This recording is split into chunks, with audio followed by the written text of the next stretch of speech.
Hello and welcome to Jessie Bear Book Club.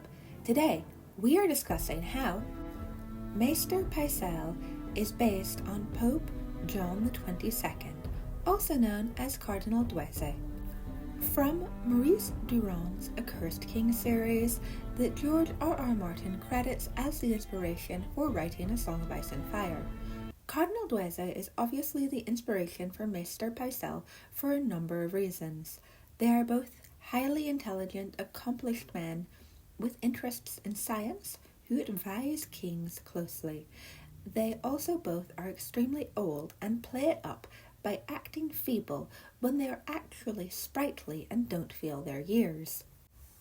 The fact that Duese was close to Philip the Long, who reminds me so much of Tywin Lannister, did not pass me by, and the scene in The She-Wolf of France where Duese, now Pope, decides that he will only eat and drink white food reminds me so much of Pycelle's interactions with Ned and Tyrion during A Game of Thrones and A Clash of Kings, where Pycelle drinks honeyed iced milk.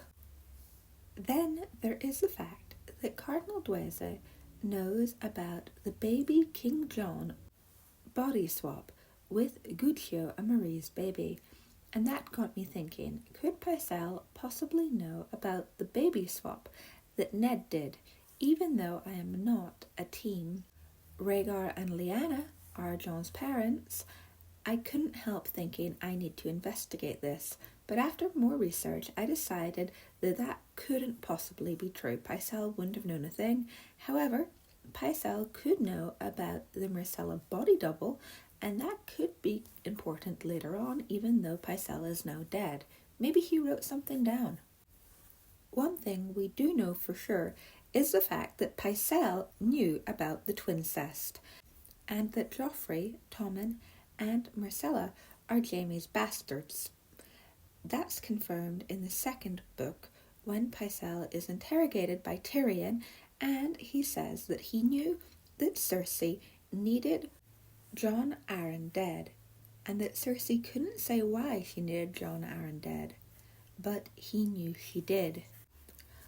When Duese finally dies, after 18 years as Pope, he ends up being forced to renounce all his beliefs in hell and purgatory by cardinals he has worked closely with for years.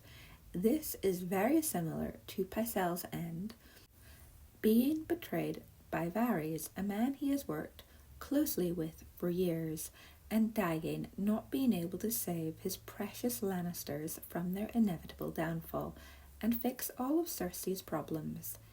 But he did die before he had to admit to the existence of magic, so maybe that is a strange sort of relief, because finding out that magic and dragons were back in the world surely would have killed Pycelle.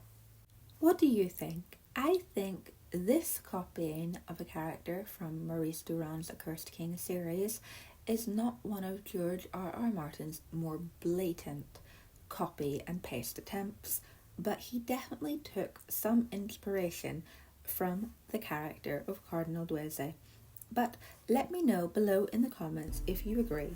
You can also like this video because that really helps out the channel, and subscribe because I am continuing to make a lot more A Song of Ice and Fire and Accursed King comparison videos, and I'm also releasing my full review of all the Accursed King books in order, and then I'm going to do a rundown of best to worst. Until next time, don't poison anybody.